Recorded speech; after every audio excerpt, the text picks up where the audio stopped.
Hello friend, welcome to BPSC platform. आज ये हमारा जो वीडियो है बिहार एसआई जो 17 दिसंबर को एग्जाम हुआ है उसके संभावित कट ऑफ को लेके। कट ऑफ के ऊपर बहुत सारे वीडियो यूट्यूब पे आ चुके हैं, बट इस वीडियो को देखने के बाद आपको जो कट ऑफ जो होना चाहिए वो चीज़ें आपको समझ में आएंगी, ठीक है। क्योंकि मैंने कट ऑफ ऐसे ही नहीं बना दिया है कि बस कुछ भी मैंने मार्क्स ले लिया उस तरह कट ऑफ। मैंने पूरे पेपर को, दोनों पेपर जो शिफ्ट 1 था शिफ्ट 2 था, ऑलरेडी आप देख सकते पेपर सोशल मीडिया पे आ चुके हैं।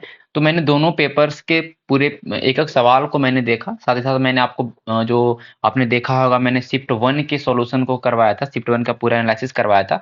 अच्छे तरीके से मैंने सारे सवालों को जेन्युइन 100% करेक्ट आंसर मैंने आपको दिया था। अगर आप लोगों ने उस वीडियो को देखा होगा तो आपके सारे जो भी टफ प्रश्न थे, मैं तो एक वीडियो भी बना रहा था आपके लिए, जिसमें सारे टफ प्रश्न दरोगा वाले जो थे, मैं उसको इधर मैं कहाँ पे कर रहा था, ठीक है। तो इससे कुछ-कुछ टफ प्रश्न थे जिनके आधार पे मैंने इस कट ऑफ को तैयार किया है और थोड़ा-सा टाइम लगा है क्योंकि आप देख सकते हैं लेट है। ये कट ऑफ मैंने यहाँ पे लिखा भी है कि अगर पेपर लीक नहीं हुआ है तब ये कट ऑफ इस तरह से कट ऑफ आने की संभावना है। ओके, इसी के आसपास में कट ऑफ रहेगा। मैंने पिछला बार भी जब बिहार एसआई का एग्जाम हुआ था तो मैंने भी जो कट ऑफ मैंने किया था सेम वही कट ऑफ आपके कमीशंस के द्वारा आया था। तो इसमें केवल कट ऑफ ही नहीं मैं बताऊँगा, ये वीडियो को पूरा लास्ट तक देखना है, जो भी 8 से 10 मिनट का वीडियो है, लेकिन आपको 8 से 10 मिनट इसमें देना है। इस वीडियो में केवल कट ऑफ ही नहीं मैं बताने वाला हूँ, इस वीडियो में बताने वाला हूँ कि आगे क्या स्ट्रैटेजी होगी, आगे आप क्या करेंगे, है ना? तो देखिए टोटल फॉर्म जो हुआ था करीब 6.5 लाख फॉर्म फिल हुआ था। उन लोगों का एडमिट कार्ड भी जारी हुआ 6.5 लाख के आसपास का, जिसमें कितने लोग प्रेजेंट हुए अभी तक ऐसा कोई डाटा नहीं है मेरे पास। फिर भी लगभग जैसा कह रहे कि एग्जाम में 20% 30% लोग अब्सेंट ही होते हैं, तो उसके अकॉर्डिंग इसमें 4 से 5 लाख लोग प्रेजेंट होंगे। ओके, अब जैसे कि बात यहाँ पे है चलिए वो अलग चीज़ है। अब देखिए पेपर का लेवल क्या था, पेपर अच्छा था, पेपर डुएबल था, पेपर आप कर सकते थे, ऐसा कुछ नहीं था, बहुत हार्ड नहीं था, ऐसा आप नहीं बोल सकते हो पेपर को, है ना? और ना ही पूरे रूप से ईज़ी भी नहीं बोल सकते हो। पेपर सही था, जिन्होंने तैयारी किया था अच्छे तरीके से 8-10 महीने तैयारी को दिए होंगे, वो पेपर को अच्छे तरीके से सॉल्व किए होंगे, ठीक है? दोनों शिफ्ट 1 हो, शिफ्ट 2 हो, मैंने दोनों पेपर को बहुत ही बारीकी से एक-एक सवाल को हमने देखा है, एक-एक सवाल को देखते हुए मैंने ये कटअप बनाया है। ऐसा नहीं कटअप कुछ भी मैं बना दिया हूँ, ठीक है?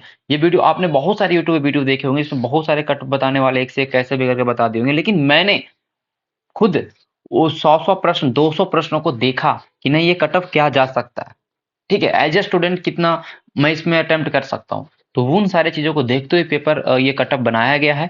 मैंने शिफ्ट 1 का मैंने देखा कि जिसमें इसमें ईज़ी प्रश्न है 60, 60 प्रश्न ईज़ी हैं, जो कि आप अगर आपने बेसिक बुक पढ़ा होगा, आपने अच्छे तरीके से पढ़ा होगा तो आराम से सॉल्व कर पाएँगे, नो डाउट, है ना?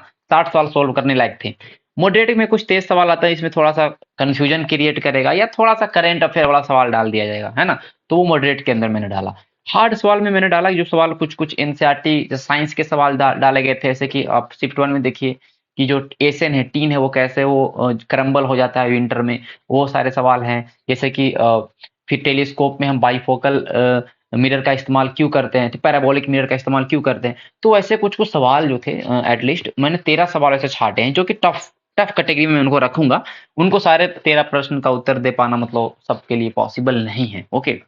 फिर उसके बाद कुछ ट्रिकी सवाल जिसमें ऑप्शंस कन्फ्यूजन है ना, कन्फ्यूजिंग ऑप्शन, जैसे कि आप देखिए परमानेंट सेटलमेंट बंगाल में किसने लगाया, तो उसमें आपको वो जैसा आप लोगों ने लॉर्ड कॉर्नवालिस को पढ़ते आया वहां पे ऑप्शन में नहीं था। तो उस तरह के प्रश्न आपको देखने को मिले, तो कुछ ट्रिकी सवाल 4 हैं। तो ये जो सवाल आपके पेपर के आप देख सकते हैं मैंने यहाँ पे वाइफरकेट किया है। अब अटेम्प्ट की मैं बात करूं, एक अच्छा विद्यार्थी जो अच्छे तरीके से पढ़ाई किया होगा, सब कुछ मॉक वॉक लगाया होगा, तो उनके इस 60 में से 50 प्रश्न सही होने की संभावना है। एक अच्छा विद्यार्थी की मैं बात कर रहा हूँ, बहुत अच्छा प्रिपरेशन हो इसका, ठीक है। मॉडरेट में 23 में 15 और ये हार्ड में 13 में 6, अगर उन्होंने एनसीईआरटी को फॉलो किया हो तो 6 सवाल आराम से उत्तर कर पाएंगे। और ट्रिकी में 4 का मतलब मैंने जो बताया यहाँ पे 73 उन्होंने अटेम्प्ट किया होगा, सॉरी 73 उनका मीन्स राइट होगा, ठीक है। हाँ अटेम्प्ट नहीं, उनका 73 है जो आपका राइट है, ठीक है। ओके, 73 अगर उनका राइट है तो जाहिर सी बात है कि ऑलमोस्ट लोगों ने 100 अटेम्प्ट किया ही है, क्योंकि नेगेटिव बहुत ही कम था, 0.2 था, तो सब लोगों ने अटेम्प्ट किया होगा। तो अकॉर्डिंग टू मी जैसे कि आप देख सकते हैं कि 73 राइट अगर होगा और 27 रॉन्ग होगा तो आसपास में 140 मैक्सिमम मैं ये मार्क्स बता रहा हूँ कि 40 मार्क्स बहुत अच्छे स्टूडेंट का होगा, है ना। एकदम ऊपर वाले जो स्टूडेंट बोल सकते हैं ना, उनका 140 प्लस स्कोर होगा। लेकिन जो ये जो कट ऑफ रहने की संभावना है, ये जो कट ऑफ रहने की संभावना मैं आगे बताऊंगा, लेकिन 40 से 150 यही स्कोर जो है अच्छे स्टूडेंट का आपको देखने को मिलेगा। शिफ्ट 2 में भी मैंने देखा पेपर को अच्छे तरीके से, बारीकी से पेपर को देखा, ऐसा नहीं मैंने कुछ लिख दिया। टाइम लगा वीडियो आने में, लेकिन आप वीडियो को पूरा देखिए, बहुत कुछ समझने को मिलेगा। इजी 65 था, उसमें थोड़ा सेकंड शिफ्ट में इजी वाले पेपर सवाल कम ज्यादा थे, उसमें 53 अटेम्प्ट होगा। मॉडरेट वाले प्रश्न थोड़ा सा कम है, तो उसमें 14 अटेम्प्ट होगा। हार्ड वाले प्रश्न थोड़ा सा कम है, तो 5 अटेम्प्ट होगा। ओवरऑल दोनों पेपर सेम ही है, ओवरऑल दोनों पेपर सेम ही है, और दोनों शिफ्ट में ज्यादा अंतर नहीं है। तो यहाँ भी मैंने 74 अटेम्प्ट 74 राइट मैंने यहाँ पे लिखा है ना, और 26 रॉन्ग, तो यहाँ भी 140 पड़े। मतलब दोनों पेपर में आप ऐसा नहीं बोल सकते हैं कि शिफ्ट 2 का तो हार्ड आ गया, शिफ्ट 1 का हार्ड आ गया, ऐसा कुछ नहीं। ऐसा कुछ नहीं, कमीशन जब भी सेट करता है पेपर, तो वो सोच समझ के सेट करता है कि कैसे सवाल आने चाहिए, कैसा पेपर होना चाहिए। अब मैं कटअप की ओर चलूंगा। कटअप की ओर चलने से पहले प्रीवियस ईयर का कटअप देखें, जहां पे 2213 वैकेंसी था, है ना, 2213 है शायद था, ठीक है। तो 2213 वैकेंसी था, इस बार वैकेंसी 1275 है, लगभग आधा वैकेंसी है। ओके, तो 2213 वैकेंसी जब था पिछला बार, तो उसके अकॉर्डिंग कटअप थोड़ा सा पेपर उसमें जो पिछले साल का कटअप सर पेपर था, वो थोड़ा सा लेवल भी था पेपर का, ठीक है। पेपर का लेवल थोड़ा सा टफ था, ज्यादा भी टफ नहीं, लेकिन पेपर का लेवल टफ था। तो जाके कटअप आप देख सकते हैं कि 61.5% मीन्स की 123 नंबर गया था, और ईडब्ल्यूएस का 14 गया था। मतलब ये आप कटअप आपको पता होगा ये पहले से, ठीक है। ये पिछले साल का कटअप है जब सीट ज्यादा था, लेकिन इस बार की पेपर की अगर हम लेवल को देखें, तो इजी टू मॉडरेट हम लोग रखेंगे, टफ नहीं रख सकते हैं। ओके ना, पूरे प्योर इजी नहीं रख सकते हैं। और इस बार पोस्ट है 1275, तो 1275 पोस्ट है, उसके अकॉर्डिंग यहाँ पे कटअप मैंने बहुत सारे अलग अलग प्लेटफॉर्म पे चीज़ों को मैंने देखा, वहाँ पे पोल्स थे, तो मैंने पोल्स के अकॉर्डिंग मैंने देखा कितने अटेम्प्ट, कितने लोगों क्या अटेम्प्ट है। तो यहाँ पे आप देख सकते हैं कि जनरल का कटअप यहाँ पे इस सब में प्लस माइनस 4-5 कर लीजिएगा, आगे पीछे कर लेना है आपको, है ना, क्योंकि एक्यूरेट कटअप तो मैं नहीं बता सकता हूँ। ओके, जनरल के कट ऑफ 135 से 140 के आसपास, 130 भी जा सकता है, नो डाउट। मींस 65-66 सवाल सही होने चाहिए, ये जनरल का कट ऑफ है फॉर मेल। फीमेल के लिए आप वही देख सकते हैं, 105 है। ओके, फिर ईडब्ल्यूएस का 130 के आसपास है, वीसी का भी सेम कट ऑफ रहेगा। ओके, और महिलाओं का 102 देख सकते हैं। तो ये जो कट ऑफ आप वीडियो को पॉज करके समझ लीजिए ध्यान से, ये कट ऑफ ऐसे नहीं, मैं बार बार बोल रहा हूँ कि कट ऑफ बहुत ध्यान से मैंने बनाया, मैंने रात भर इस पे ऊपर रिसर्च किया, रात भर मैंने सारे सवालों को देखा कि कौन सा सवाल कट ऑफ कैटेगरी में रहेंगे, इसको मैं बना सकता था नहीं बना सकता था, उन सारी चीजों को देखते हुए कट ऑफ यहाँ पे आपको देखने को मिला। तो कहने का मतलब ओवरऑल मेरा यही है कि अगर आपका 65 प्लस सही हुआ, 65 प्लस सही आपका आ रहा है, 65 66 67, और आपने नेगेटिव कम लिया, ऐसा नहीं कि 65 प्लस सही है और नेगेटिव 35 40 ऐसे नेगेटिव ले लिया, मीन्स उस तरह के नेगेटिव नहीं, मतलब हाँ 20-25 नेगेटिव है, 20-25 सवाल आपका गलत है, चलेगा। तो अगर ऐसा आपका है तो आप मेंस में लग जाओ, रिजल्ट आएगा, अलग बात है, कब आएगा नहीं आएगा उसके ऊपर नहीं चर्चा करना है, ना ही ज्यादा वीडियो यूट्यूब पे देखना है कि अरे भाई कट ऑफ आ जाने वाला, आज रिजल्ट आने वाला, ये आने वाला, वो आने वाला है, कोर्स ले लो, ये ले लो, दुनिया भर के भटकाव है, वो सब चीजों पे नहीं लगना है। लग जाओ मेंस में, मैं ये आपको बोल रहा हूँ, और मेंस में लग जाओ अच्छे तरीके से। हाँ, 60 के आसपास जो है बाउंड्री लाइन पे जो लड़के खड़े हैं, जिनका बाउंड्री लाइन पे मार्क्स आ रहा है 60 के आसपास, तो उनको भी मैं बोल रहा हूँ वो भी तैयारी करेंगे, वो भी मेंस की तैयारी करेंगे, ना कि वो वेट करेंगे कट ऑफ का। अगर आप अभी तैयारी करते हैं तो आगे अगर मान लेते बाई चांस इसमें ना हो, इस पेपर में नहीं होगा एक रिजल्ट, तो भाई आपके आप बिहार एसएससी भी एग्जाम आपके देखने आने वाले हैं, ठीक है। बिहार दरोगा भी जनवरी फरवरी के आसपास में शायद आने वाला है वैकेंसी। ओके, इलेक्शन से पहले हो सकता है वैकेंसी देगा, तो अगर आप अभी से पढ़ते हैं तो वहां पे भी आपको फायदा करेगा। तो आपको ये नहीं होना यार कि रिजल्ट नहीं आएगा, मेरा होगा ही नहीं तो मैं क्यों पढ़ूं, मैं इसके लिए आप पढ़ो, ठीक है।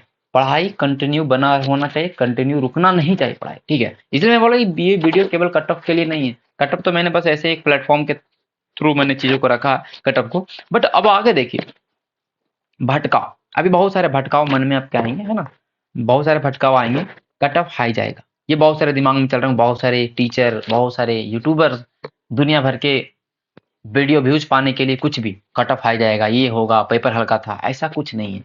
तुम पेपर में भी तो बैठ जाओ, पता चल जाएगा पेपर का लेवल क्या होता है, पेपर क्या होता है, पेपर पूरा देखते नहीं है।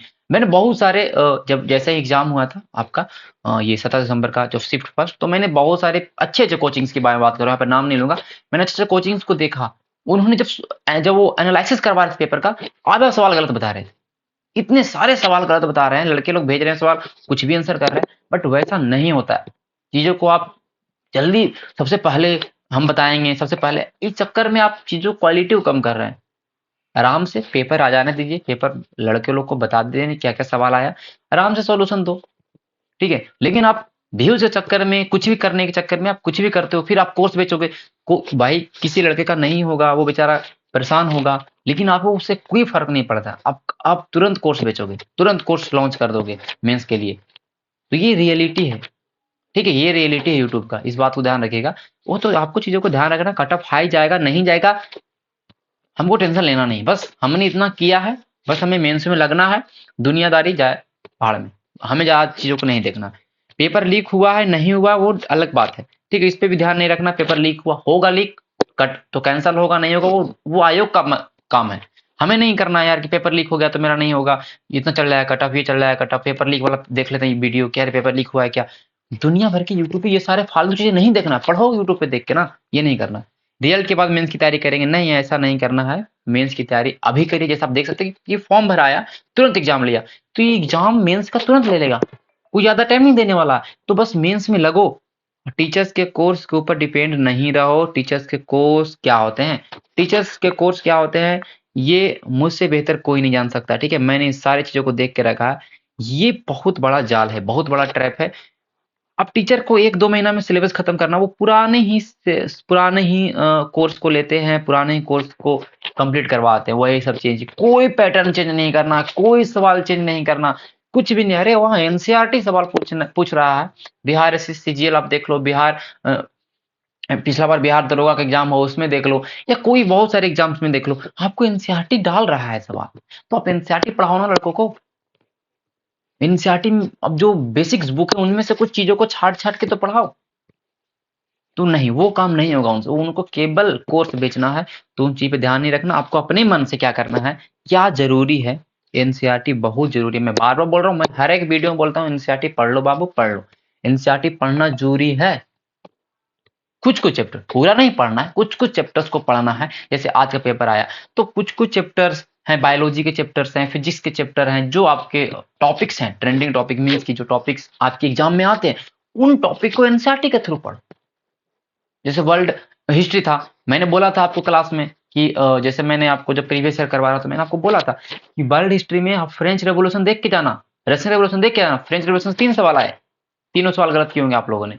फ्रेंच रेवोल्यूशन से 3 सवाल आए हैं और तीनों आप लोगों ने गलत किया होगा।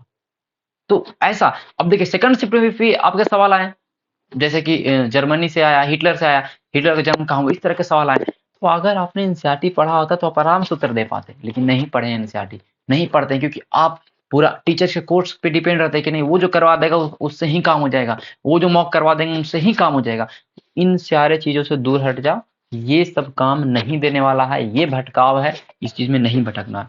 डेली प्रैक्टिस करिए, सवाल डेली सवाल प्रैक्टिस करिए, कुछ भी करिए, डेली सवाल 50-60 जीएस के सवाल प्रैक्टिस करिए। Clear, okay. और अभी करंट अफेयर नहीं होगा मेंस में, तो ज्यादा परेशान नहीं होना है, तो केवल इस पे फोकस करना।